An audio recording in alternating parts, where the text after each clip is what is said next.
একদম। দেখুন, প্যানক্রিয়াসের যত পরিমাণ ক্ষতি হয় তার অন্যতম বড় একটা কারণ যেটা, সেই কারণটা কিন্তু অনস্বীকার্য, সেটা কিন্তু দুভাগে ভাগ করা যায়। জানবেন, অ্যাকিউট প্যানক্রিয়াস হচ্ছে হঠাৎ প্যানক্রিয়াসের সমস্যা, আর এটা তিনভাবে আসে: মাইল্ড, মডারেট, সিভিয়ার। মাইল্ড হচ্ছে সহজ সাধ্য, ওটাকে আন্ডার মেডিকেশন নিয়ন্ত্রণে রাখা যায়। কিন্তু যখন ওটা মডারেট টু সিভিয়ার হয়ে যায়, ওটা কিন্তু লাইফ থ্রেটনিংও হতে পারে। ওটার জন্য আইসিইউতেও যেতে হতে পারে পেশেন্টকে, ওটার জন্য ভেন্টিলেটরও প্রয়োজন হতে পারে, ভেন্টিলেশনও পেশেন্ট চলে যায় আইসিইউতে। কেন যেতে পারে, কোন পর্যায়ে যেতে পারে, আলোচনা করার চেষ্টা করবে সীমিত সময়ে। কিন্তু আপনাদের সচেতন হতে হবে কেন প্যানক্রিয়াস হয়ে সমস্যা আসতে পারে। কিছু ক্ষেত্রে অ্যাকিউট প্যানক্রিয়াস না হয়েও, অ্যাকিউট প্যানক্রিয়াটাইটিস না হয়েও ক্রনিক, একদম ডাইরেক্ট ক্রনিক প্যানক্রিয়াটাইটিস হতে পারে। কাদের ক্ষেত্রে, কেন? প্যানক্রিয়াসের সমস্যার অনেকগুলো কারণ রয়েছে, তবে মুখ্যত কারণ যেটা, দ্যাট ইজ অ্যালকোহল। আচ্ছা। প্যানক্রিয়াসের সমস্যার অন্যতম যত কারণ আছে সব থেকে বেশি কারণ, 1 নম্বর কারণ অ্যালকোহল ইনটেক। অ্যালকোহল দুরকমভাবে মানুষ ইনটেক করেন। এক ধরনের মানুষ ইনটেক করেন দুঃখ ভোলবার জন্য, কিন্তু তারপরে তার দুঃখে কুকুর কাঁদে রাস্তায়, কারণ তিনি তার শরীরে এত পরিমাণ ক্ষতি করে ফেলেন এবং সারা জীবনে যা রোজগার করেন সবই হসপিটাল আইসিইউতে চলে যায়। আরেক ধরনের কোনো দায়িত্বশীল বাবা অ্যালকোহলে আসক্ত হতে পারেন না, যিনি দায়িত্ব নিয়ে কোনো সন্তানকে পৃথিবীর বুকে নিয়ে এসেছেন। তিনি স্মোক করতে পারেন না, তিনি অ্যালকোহল খেতে পারেন না। একজন বাবার নিজে ভালো থাকার প্রয়োজন নেই, একজন বাবাকে ভালো থাকতে হবে তার সন্তান এবং পরিবারের স্বার্থে।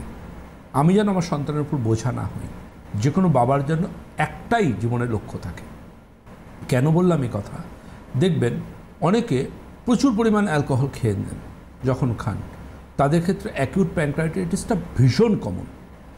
আবার অনেকে আছেন অকেশনালি খাই, মাঝে মধ্যে খাই, অল্প অল্প খাই, তাদের ক্ষেত্রে কিন্তু আর অ্যাকিউট প্যানক্রিয়াটাইটিস নাও আসতে পারে, ডাইরেক্ট একদম ক্রনিক প্যানক্রিয়াটাইটিস বা সিভিয়ার প্যানক্রিয়াটাইটিসের স্টেজ চলে আসতে পারে।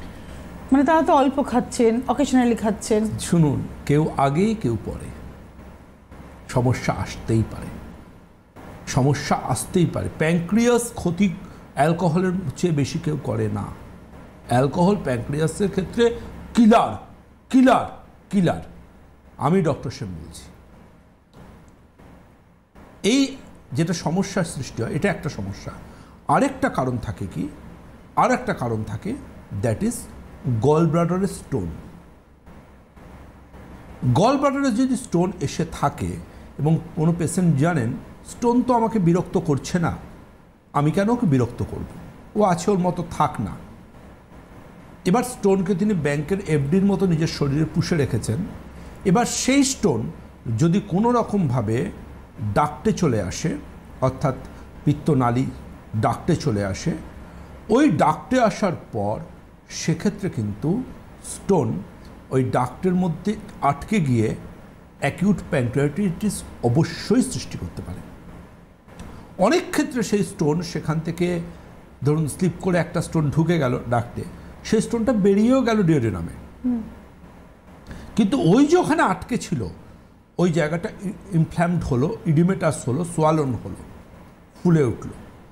ওই যে ইডিমেটাস হলো, ফুলে উঠলো ডাক্টটা, ওই ডাক্টাল ইনফ্লামেশন ওখানে সৃষ্টি হলো এবং তার এফেক্টও কিন্তু দেখা যায় যে স্টোন চলে গেল ডিওডিনামে, কিন্তু ওই জায়গাতে অ্যাকিউট প্যানক্রিয়াটাইটিসের শ্যাডো ফেলে দিয়ে গেল। একটা টেলিফোন